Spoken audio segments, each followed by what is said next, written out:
All my fellow light makers, thank you once again for joining me on the Lighten Up Project. I am Malcolm Gorsume, the stand-up CEO and founder of the World Laughter Organization.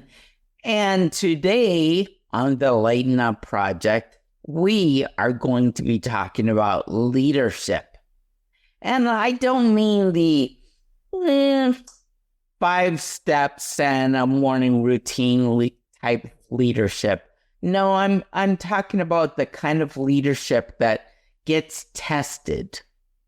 You know, when life throws you the unpredictable, the uncertain, the uncomfortable, which happens a lot. My guest today is Jerd. He has spent 20 years as an army officer, leading soldiers into places like Iraq and Sierra Leone and Yemen. And he's been teaching leadership at Sandhurst. These days, he brings that experience into the business world through Leader Connect, helping organizations develop real leaders through hands-on and experimental learning. He's also led expeditions throughout the world, and he's founded celebrities. He's founded charities supporting young people. He's written the leadership book, and he's picked up an Obi along the way. Just thought I'd mention that. He has an Obi. Yeah, just no big deal. The conversation that we're going to have today is going to be all about leadership and what it actually looks like when it's real, and where laughter and play falls into that, because it does, and we are going to celebrate that and talk about that. So this conversation is going to be about leadership and just how we build it in ourselves and in others. So let's lighten up, let's prepare to lead, and welcome Jerd. Neil. Hello, Malcolm. Lovely to be here. Yes, lovely to have you. Lovely to have you. Hey, can you join me in 20 seconds of spontaneous laughter? Let's start. All right, I love that. Okay, 1, 2, 3. Yeah.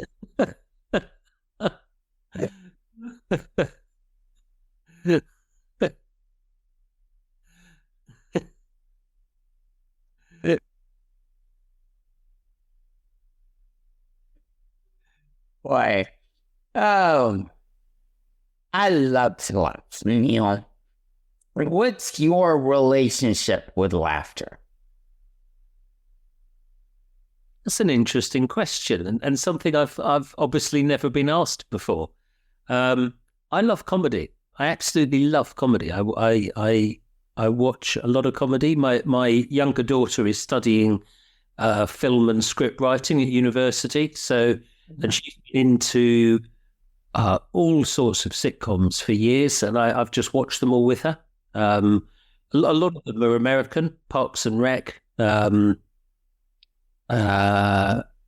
actually, particularly Parks and Rec, Modern Family, and so on. But yeah, I really enjoy comedy. I love laughing with friends. Really, I mean, it's one of the great pleasures is to be with people who you have, proper laughter. I mean, is uncontrolled joy, isn't it? And being in a situation where you have real laughter is beautiful. It's a beautiful thing. It's an absolute connection between people. It is. Yes, it is. It is. And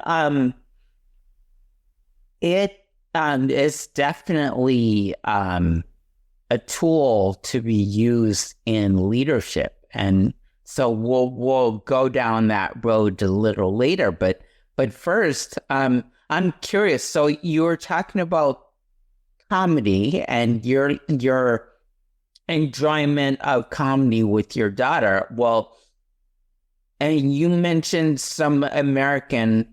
How about the the British, like Monty Python, that type of, it's a different type of humor. Yes, I don't know how you would analyze the difference. I mean, the American things that I was quoting are probably more wholesome. I mean, they're obviously more modern as well. Monty Python is what must be Oh yeah, to 50 years old in some cases. it is true. Expected. That's probably much more disruptive humor.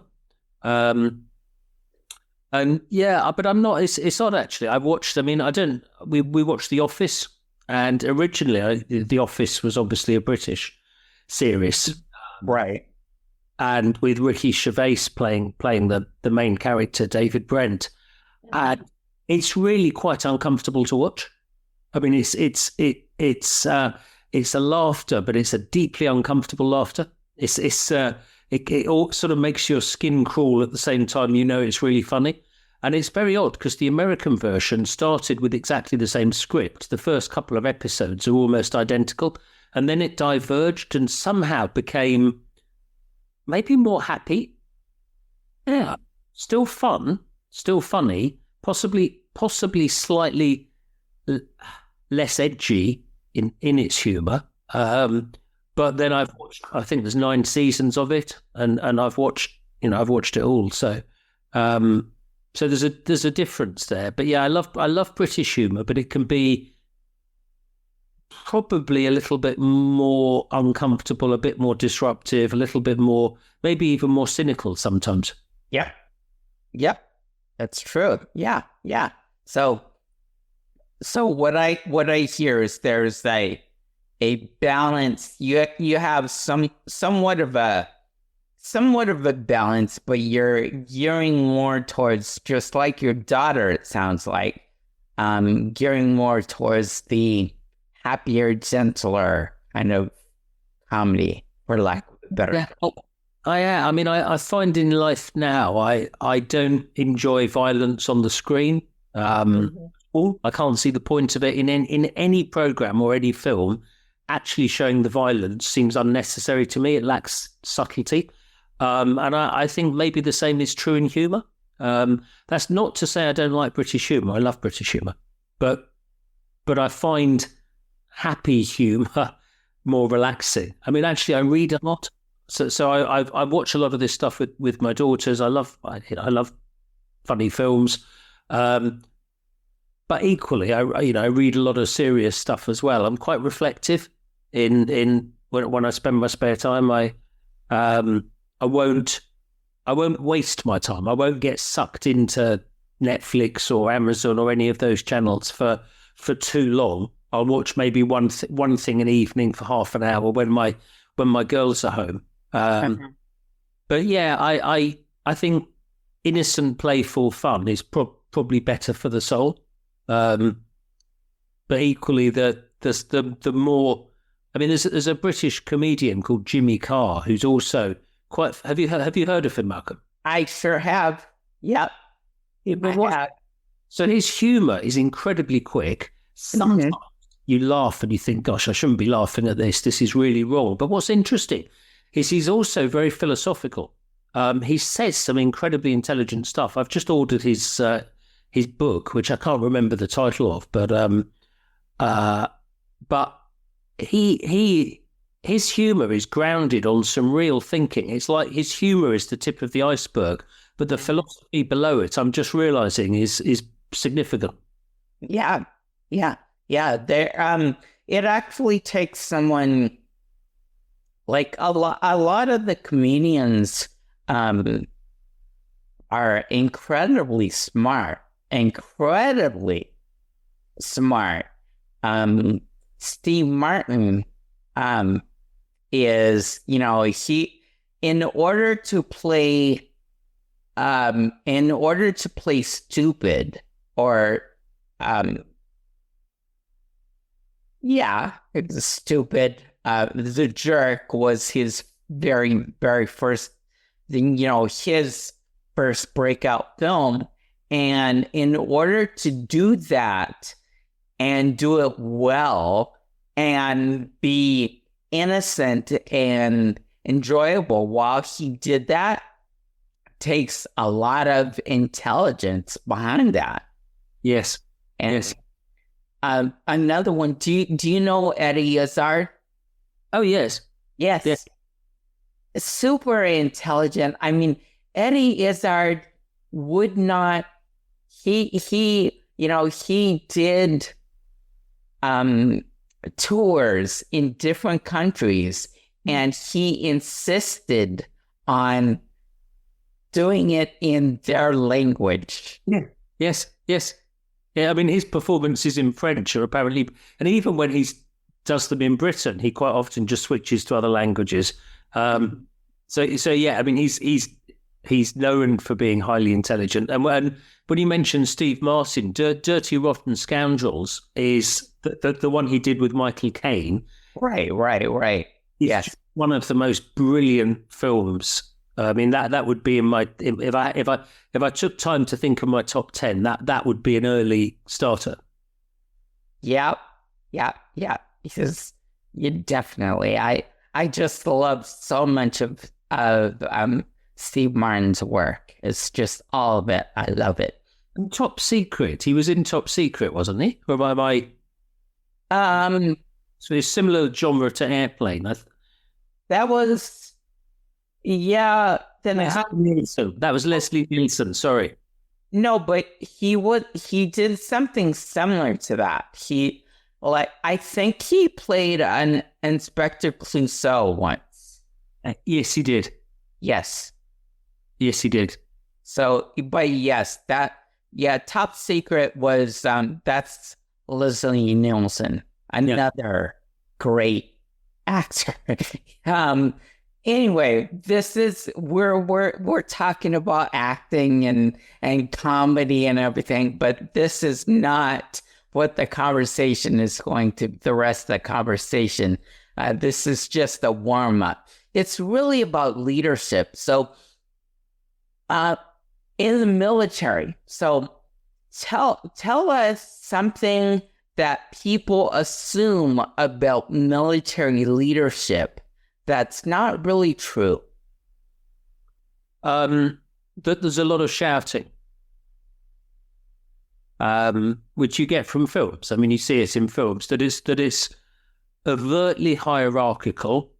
Mm-hmm. Orders cascade down, and they normally cascade down loudly, and it just isn't true. The kind of the Full Metal Jacket shouting. Mm-hmm. You do get in training, of course. Training, certainly when I went through it, it was hard. We were shouted at. And then you get into the real army and it just stops. There's none of that. Because it would destroy trust. You wouldn't have positive relationships. You'd have no decision making because everyone would be terrified of the person above them. So we're very actively... the culture's just very different. And actually, going back to the earlier conversation, it's fun. I mean, certainly in the British Army, humour played a huge role because a lot of the time you're not on operations. You're in some county town in Britain, or you're serving. And I served in Belize and Cyprus and various other places around the world. And honestly, you're filling time, and you're filling time with a load of other relatively young people. And you get up to all sorts of mischief. And we played great practical jokes on each other. It was a big part of the culture. When a new officer joined a regiment, the first thing that always when they turned up was the dinner night where everybody was playing the part of other characters. So the commanding officer would be pretending to be one of the mess waiters, and the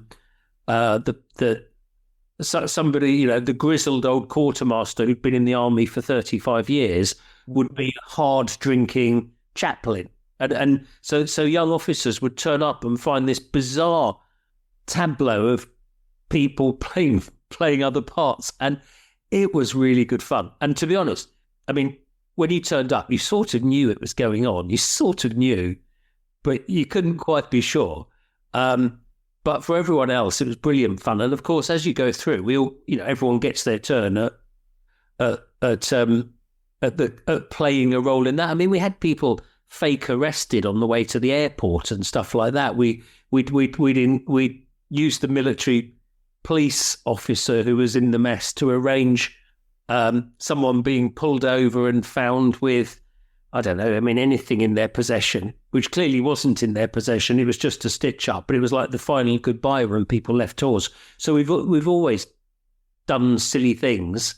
And then, of course, when you're on proper operations, being able to see the funny side of it is essential. When you are under rocket fire or mortar fire just all the time, all the time's an exaggeration, but day after day after day for months on end, actually humour is really important as well. You're surrounded by generally bright people who are stuck in the same place, and you have to make it bearable. Mm-hmm. Mm-hmm. Wow. Yeah. Yeah.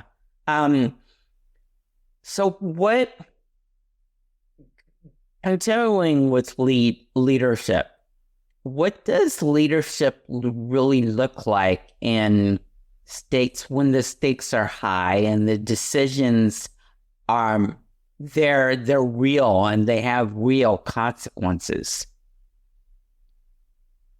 A lot of it's being calm and helping other people to be calm, providing this a sense of safety, a sense that things are going to be okay, reassuring people, being present for people, but then also being clear what you're trying to achieve and making sure everybody else is clear what you're trying to achieve, which in my Iraq tour, we were a logistics unit. So our job was resupplying units in Basra City. Obviously it was dangerous. I was there in 2006 to 2007, and the dent in my face is from shrapnel from that tour. So yeah, it's looking after your team, helping them get through. A lot of it's mentally as well. Physically, the chances are that most people will be fine. But the mental pressure of coming under fire again and again and again wears people down. So you need to make them feel that they're part of something, that they're part of they're doing something that's worthwhile, and they're part of a team, a community, a family, which I think we were. My unit was Gurkha soldiers from Nepal, which is a strange thing in the British Army that we have a lot of soldiers. I'm not sure how many now, but many thousands of soldiers from Nepal who serve with the British Army, and I was lucky enough to lead a Gurkha unit. Wow. Okay. So you've talked about what's important in leadership and creating that psychological safety. Now, laughter and play and humor, which I define all differently. They're all different in my book. Yeah. But they all play a part in creating psychological safety. So you talked earlier about the play that you and your units would have at the very beginning, which was wonderful. That sounds so fun. But in the day-to-day, when these day-to-day decisions and stakes and high stakes and all that is going on all around you, where then does humor or laughter or play, just play, where does that fall in? Well, we did physically play actually. We used to play volleyball, or this is in Iraq actually, like or kabaddi, which is a Nepali game, which is like a ball game, quite a violent ball game that's played in a court. And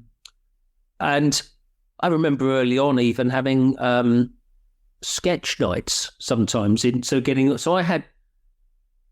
I don't know, something like 120, 130 Gurkha soldiers, and then I had an augmentation from other British units, but that included a whole load of soldiers from the British Commonwealth, from the so Nigeria,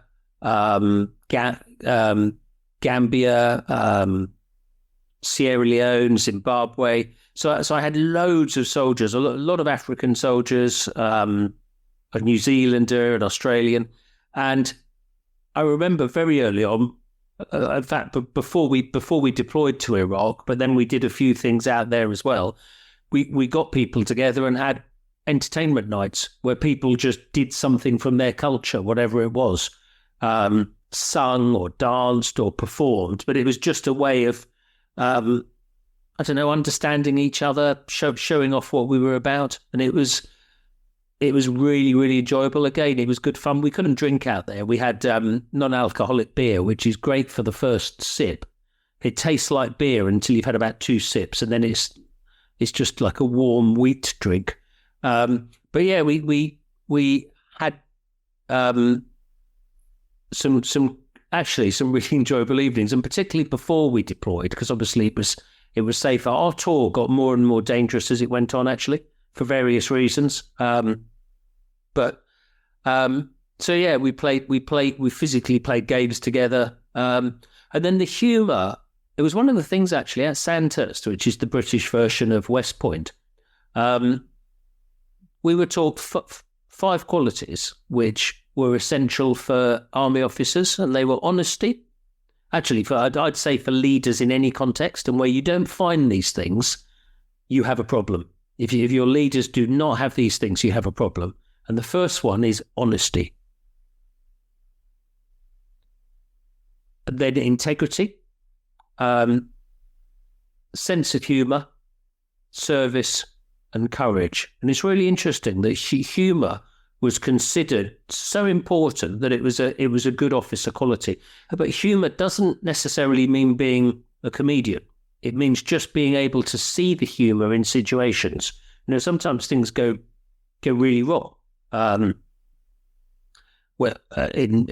operations, or whether it's sometimes just lying on the jungle floor. I remember once being in the jungle in Belize, and my sergeant, who was a wonderful bloke, it was our first night on our jungle course, and he opened his backpack, and a tarantula crawled out of it, and he jumped and swore, and it was one of those moments that stayed with me for 35 years.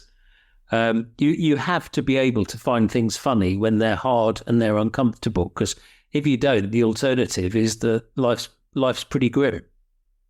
Mm-hmm. Mm-hmm. And as you said, as a leader, it's an essential quality, because people are looking at you and following your lead. So if you are looking for and realizing the humor or the play, the enjoyment in life and life's little situations, then not only does that establish that psychological safety that we were talking about, but that's also that also gives them the permission to do the same thing. Yeah, and you set the mood as a leader. I mean, if you if you are stressed and you are overtly stressed and you share your stress, your organization will be stressed. It will be edgy. It will be uncomfortable. There'll be a lack of trust. If you exude calm and like a gentle, quiet sense that you've got things in hand, that you're doing the thinking, then the organization will reflect that. And if you smile at people, and if you pat people on the back, and if you do make people laugh as you go around, it lifts away from them. You know, they're you can sort of feel it. Whereas as I describe it, I know how it feels. I know how it feels to have a boss who comes in and smiles and says, "You're right." That was a bit scary, wasn't it? You know, it's that kind of presence is right positive for an organisation. And so somebody I was recently, this is in my current work, used the phrase "the leader sets the weather," and I thought that stayed with me. That the idea that the culture of the organisation comes from the leader. I wrote something along these lines in my book, that as a leader you have to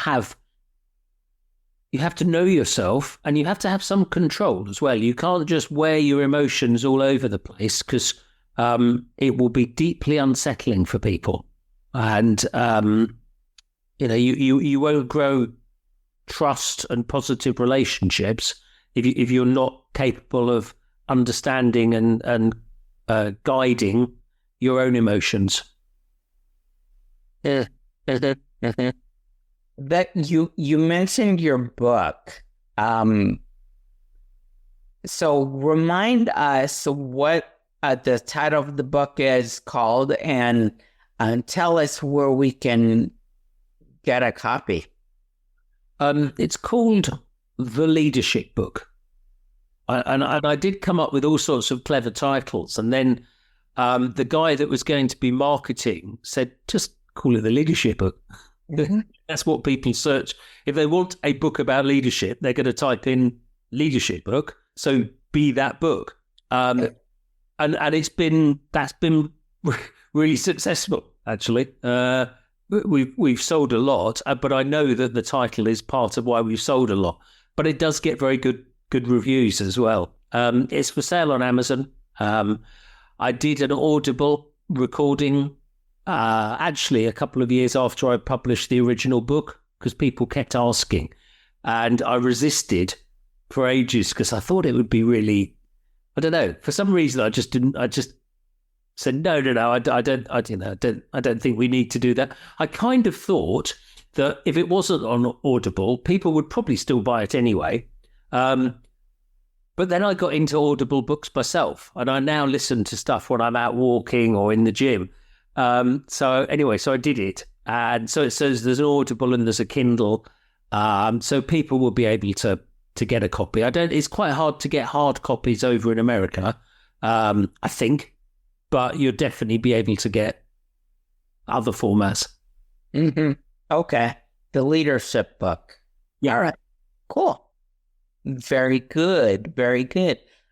So let's take this leadership talk, and we've been talking a lot about leadership in the military and in high stakes situations that aren't necessarily everyday. So let's now bridge it to things that most leaders can talk about and utilize. So how do you make clear decisions in moments of uncertainty and chaos? Well, the first thing you do is think. And people aren't comfortable with that. Mm. People, we're programmed to respond very quickly, to need to say something very quickly. So in the normal pace of conversation, and it doesn't quite work in a podcast, but if we were talking face to face, as soon as I finished speaking, you'd start speaking and we'd kind of bounce back. And it's something like 0.2 of a second between one person stopping speaking and the other starting. And it's too fast. And normally in high pressure situations, you've got more time than you think. And it's quick decisions, which tend to be bad decisions. I'd say even before that, be ready. Do your planning. Understand the situation. Be constantly aware of what's going on. Be open to new information. Depending on, and I guess these things apply whether you're putting out a fire in a bin or whether you're taking over a competitor's company or whether you're, indeed even going to war.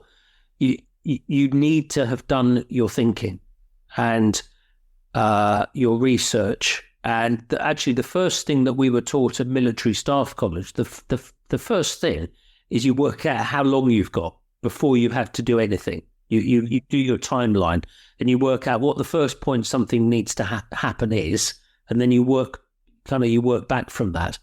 And we were also told, take a third of your time to think. It's called the 1/3, 2/3 rule. But as a senior commander, actually a commander at any level, you can take a third of the time for your own thinking and planning, and then you leave 2/3 of the time for the people that work for you to do theirs. So what I'm really saying is that not rushing into it and taking time to think is really important. And where people rush into stuff without thinking, without doing the difficult staff work, because we don't like using our brains. Well, our brains burn calories. It's so much more easy to be dogmatic and say, I know the answer, this is it, and to look decisive and usually macho and to wade in, and you almost certainly, unless you're extremely lucky, will get the wrong answer and you'll cause chaos. So the first thing is you create space. In fact, I did a TEDx talk a couple of years ago, and the title of it is Pause and Allow. And pause is that first step I was describing. Just stop. Just stop the noise. If you can, stop the noise, step back and work out what's going on. But before that, you should be informed, because you should have been looking around. You should have been reading the papers. You should have been attending the trade fairs. You should have been interviewing people, talking to people. So you're well informed as a leader. The leader that thinks that they're right is massively limiting the flow of information that will come to them. Actually, as a leader, you have to assume that other people know a lot of the answers and you need to hear from them. There's a lovely model which comes from fighter pilot training in the Korean War, and an American officer called Colonel John Boyd, and he came up with it's sometimes called the Boyd cycle, but it's the OODA loop: observation, orientation, decision, action. And I explain it in my book. But that's the process you go through to make a good decision. Observation, always looking around. But not being dogmatic, saying no, I don't, but just like constantly open to stuff. Orientation is you take time to make sense of it. You think, what will happen if we do that? What does this mean? What are the consequences of this action, of this possible action? If I go here, if I start, there's, we've obviously got a conflict going on in the world at the moment, and orientation could have predicted the things that are happening in my opinion. Then you get to decision. So having done the thinking and made sense of it, you make a decision and then you act on the decision. Going through that OODA loop and going through it at the right pace, as fast as you can, but no faster, will lead to you outperforming an opposition in a competitive environment. There's probably a lot more to it than that, Malcolm. I'm trying to cram several years of staff college training and leadership training into it's probably become a 4-minute answer, but hopefully that gives you but maybe gives you more than you wanted, gives you more than you were asking for. But it's all fascinating. Let me say, it's, from my stand, I cannot talk today. From my standpoint, my point of view, it's very fascinating hearing all this talk. So, because you also answered the question that I was going to ask about what separates the effective leaders from those that struggle to get it right, that struggle through these tough times. You also answered that. So thank you. Yeah. Now let's talk a little bit about resilience.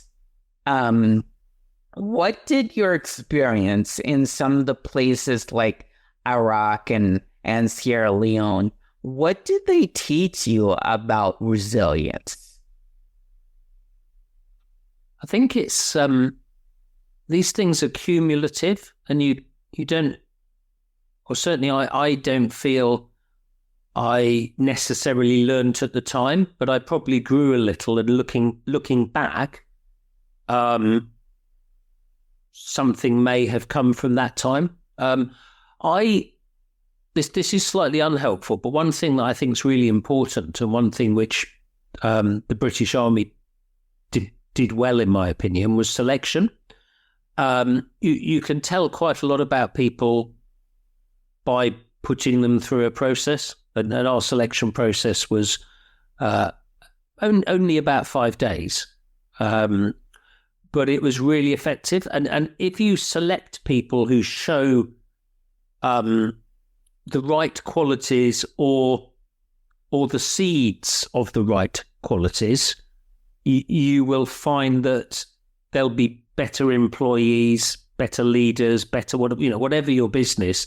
Careful selection makes it much more likely that you'll have resilient people further on. And most of the people that I worked with over my military career were very steady in lots of different circumstances. I mean, my Sierra Leone tour wasn't actually particularly dangerous, even though I was there at the end of the Civil War. I think there was only like 1 or 2 times when there was any sort of genuine risk from armed people. Which was on illegal roadblocks, and once in a big crowd situation, a kind of an election situation. So I've lost my thread a bit there, Malcolm. What am I answering? Well, we were talking about resilience and what those experiences taught you about resilience. A lot of it's just turning up, I mean, if I was to summarize resilience from my perspective, it's just you just keep going. For me, and I might be jumping to another of your questions, but my resilience was sorely tested later when I was bereaved and my children were very young, and that's by far the hardest thing that I've gone through. The double hit of colossal grief and responsibility to look after a 2-year-old and a 4-year-old. And I had no choice. And I think maybe that's the theme in all the things that I've done. Once I've put myself in that situation, once I've joined the army, once I've gone on a tour, once I find myself in Iraq, it's like, well, I'm here. What am I going to do? There is no option. And whilst I remember when a mortar blew up very near me, I mean, like really very near me, it should have killed me. It was a couple, I don't know, maybe 3 meters, maybe 4 meters away, but it was an 82 millimeter mortar, so quite heavy, and I was absolutely in the zone where I should have been seriously injured. But I saw it. Well, I think I saw it blow up at the time. I certainly remember seeing it, but I know possibly these memories are retrospective. But I had the classic of watching. So like in The Matrix, time seemed to slow down, but this is the bit that maybe it didn't. Maybe it's just the way my brain remembers it. But I saw this thing explode, and I saw the shrapnel that went into my face coming towards me, and I knew that I should, this thing was going to seriously hurt me. And in that instant, I have to say, I just thought, my life did flash before me. I thought, oh, this is it. But anyway, it turned out it wasn't it. I just got a very bloody face and were left in I was medevaced out of Basra Palace. I was at a place called Basra Palace, which was one of Saddam Hussein's old palaces. But again, once I was in the hospital, I was back at work probably 2 days later. Actually, the hospital was more scary than anywhere else because we were still under rocket and mortar fire, and I was stuck on this. You're a lot more safe on the floor, and I was on this hospital bed, which was actually really high, and I felt quite exposed in a tent as well. So there was no kind of top cover. But yeah, resilience. For me, it's just you keep turning up. It's linked to duty and responsibility. I think I have quite a strong sense of both. Even though I'd love to be lazy, even though I'd love to do things badly, I don't let myself, and I don't like letting other people down, whoever they are. People I care about or I love, which includes the people that I led. I couldn't let them down. So maybe that's another aspect to resilience. If you've got people you care about or you care about what you're trying to achieve, you keep going. I love that. Yeah. Pushing through not only for yourself, but also for others, for the people you're leading. So now you're teaching leadership through experimental learning. So why is doing more powerful than just knowing? Because you need to do to really know. One of the examples, often when I'm explaining it, I describe to the course early on, because early on we have to say we have to explain why we teach in this style, and this style is where people will go and we call them projects, and I've got loads of them around the office at the moment because we're running the course straight after the Easter break. But people will be put in hierarchies. There'll be a managing director, a finance director. There'll be communications, which might be by walkie-talkies. There'll be some people in one room, other people out on a field doing something. There might be drones and remote control vehicles and all this kind of stuff. Some of our more complicated ones. But it makes you feel the pressure of leading. And it's silly because what we're doing is not like your day job. And some of the companies we work with are really serious companies, big like Sanofi, a French pharmaceutical company. We work with a quant investment company, universities. So these people's day jobs are nothing like these projects. But when they do the projects, they get really into it. You make someone the managing director or the chief executive or whatever, and they take that responsibility seriously. And then the things that happen, test them. So they'll be given a lot of information, more than they could possibly know. A team who could probably do the task if they were given a clear objective and the leader got out of the way. But often the leader won't. They'll meddle, they'll get involved, they'll try and micromanage, and it won't work. And they will remember that experience so well. Whereas if I just put on a PowerPoint, do not micromanage, do not meddle, and then we gave them a test, should I meddle? A, yes, B, no. If we just did that, yeah, sure, they'd give you the right answer, but it would not change them at all. The projects we do change them because we do the project sometimes for 2 hours. And then we'll sit them down.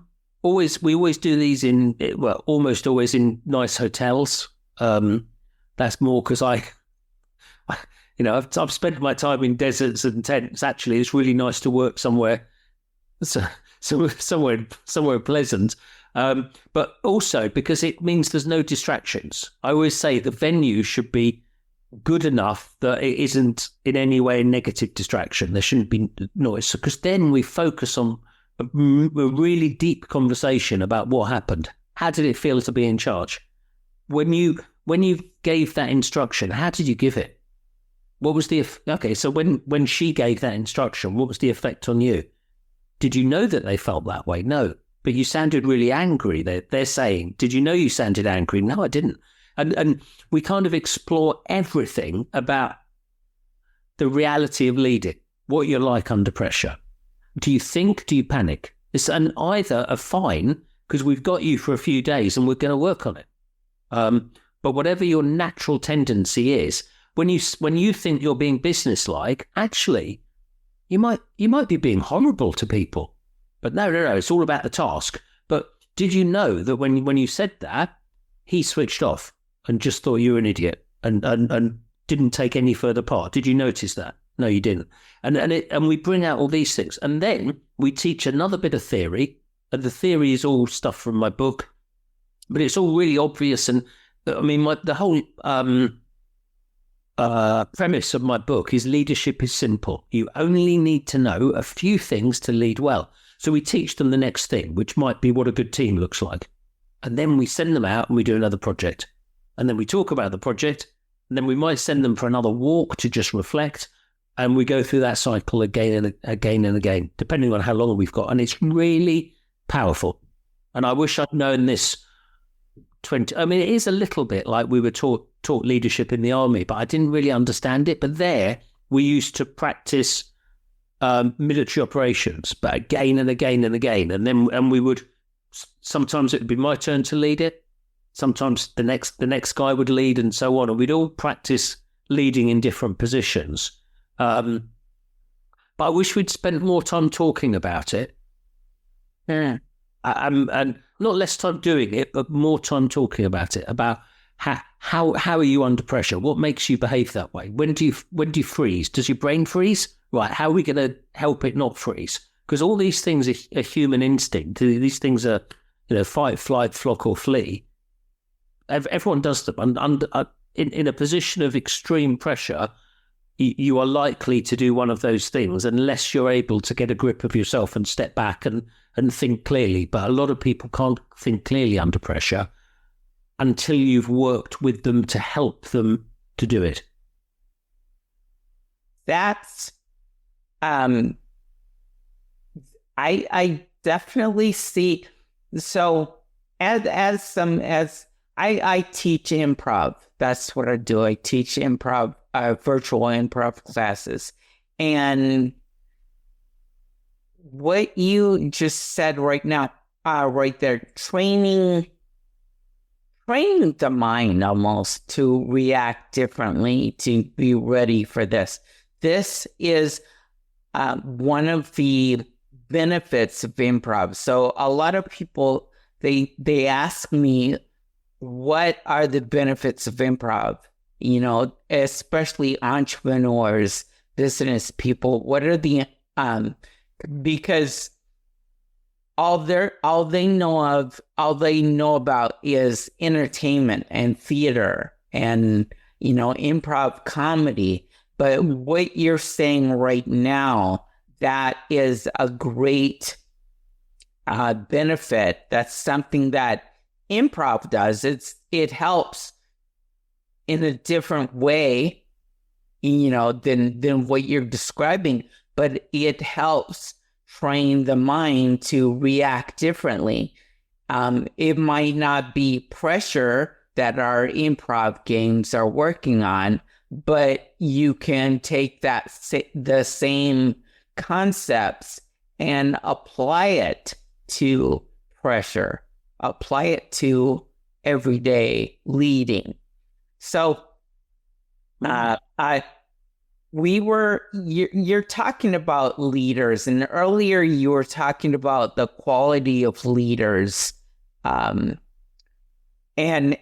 you're now talking about your the Leadership Connect, and I really love that. So, could you tell the young people who are listening, who are trying to develop their leadership skills, could you give them one way, other than obviously coming and working with you, but can you give them one way or the first step they could take to develop some of these skills that they need? Get to know themselves, like really be honest about who you are. Because, I mean, when you say young people, I kind of think of that awkward teenage period where you're trying to find out who you are, and pulling against that is the pressure to fit in so you're safe, because being too different in a crowd for lots of evolutionary reasons, which unfortunately we haven't left behind, puts you at risk. So a lot of people hide in school. They don't want to stand out. They actually don't want to be themselves. There is risk associated with being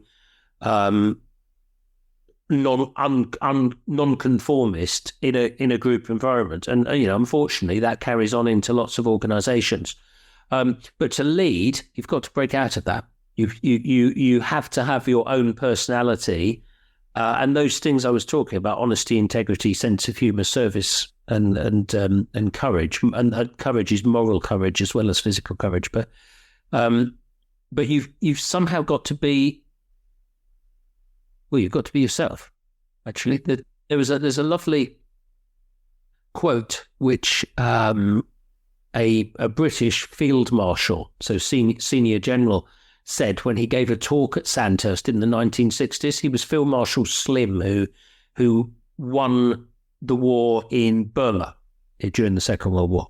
And he said to the Sandhurst cadets, leadership is just plain you. And we were taught that when I was a cadet, and it took years for me to really, really understand it. But it's just whatever you are, that's what you got. That's it. You can improve yourself, you can develop yourself, but broadly speaking, who you are, what you are, is what you've got to work with. So use it, but get to know it first. What are you good at? What are you less good at? Where are your strengths? And then the other thing is what do you care about? And again, this is knowing you.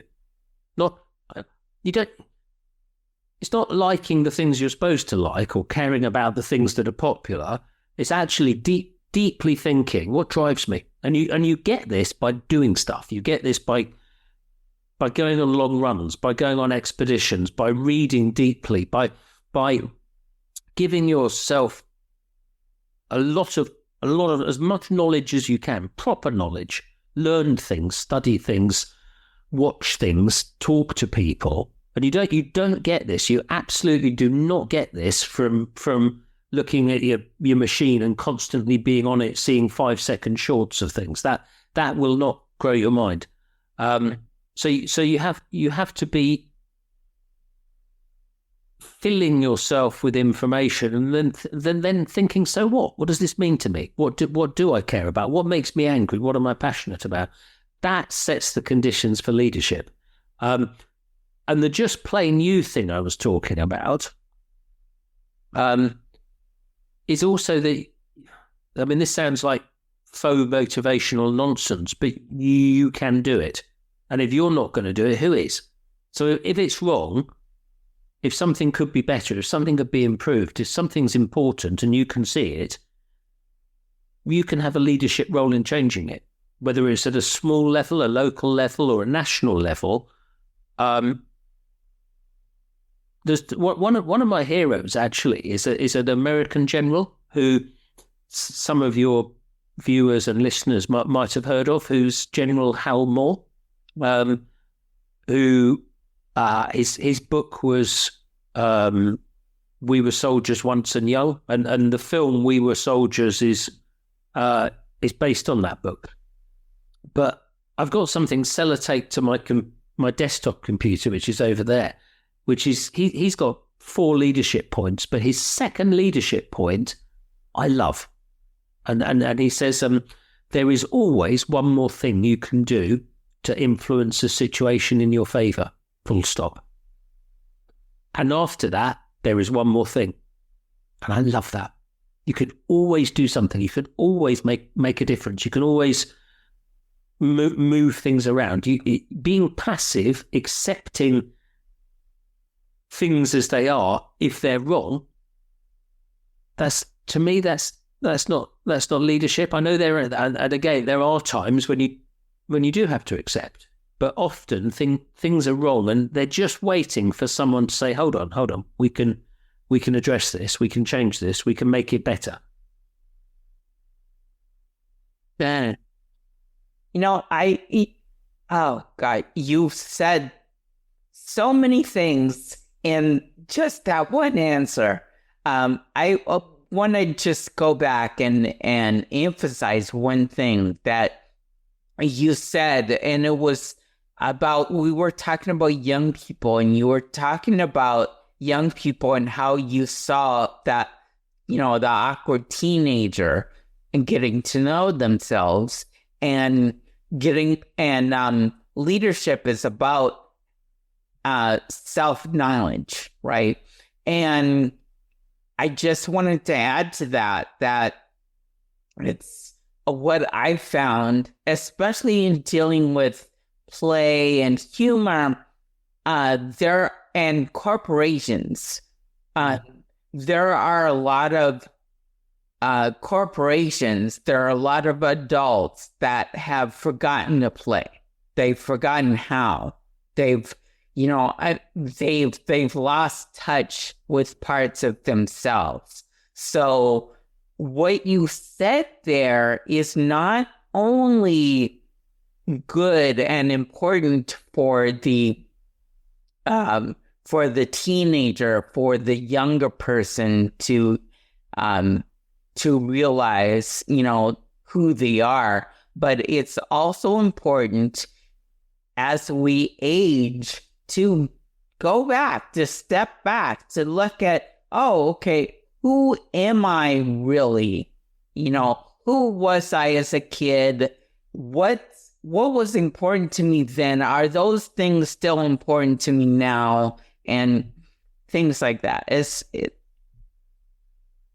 You're just marvelous. And this is such a stimulating conversation, Neil. I'm loving this conversation so much, but unfortunately we can't just talk for hours and hours and hours. So finish this sentence for us. Great leadership isn't about control. It's about allow. I feel you set that up for me. Did you set that up for me, or is that where does that question come from? Yes, the part of it is that I'm just. Did you know what I was going to say? Did you have it? If you had to guess, is that what you think I would have said? Yes. I just wanted to summarize what you said, basically. Yeah. To give our listeners, to give them Neil Jerd and your point of view. Yeah. Are one of your points of view, I guess, in a small container.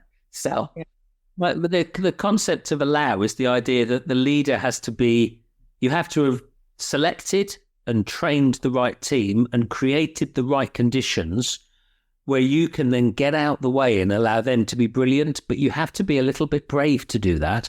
And the culture has to let you, or you have to insist, whatever the culture is, that you do it, because you will get so much more from people if you're not looking over their shoulder and trying to get involved. And a lot of leaders do it for the wrong reasons, because they don't know how to lead, or they want the credit or whatever, or they want the promotion. So they're kind of putting themselves in every loop. But the result is nothing really happens. Everything is slowed down. And that people listening to this or watching this will absolutely know what I mean. And where you have a boss who just trusts you but it's got to be justified trust. This isn't the same as just saying, whatever, I don't care. You deeply care, and you set the conditions, and then you trust people, and you will get energy and creativity in an organization that works that way. And love it. Love it. So thank you, Neil Jerd, for being a new member of the Lighten Up Nation, our community. We're spreading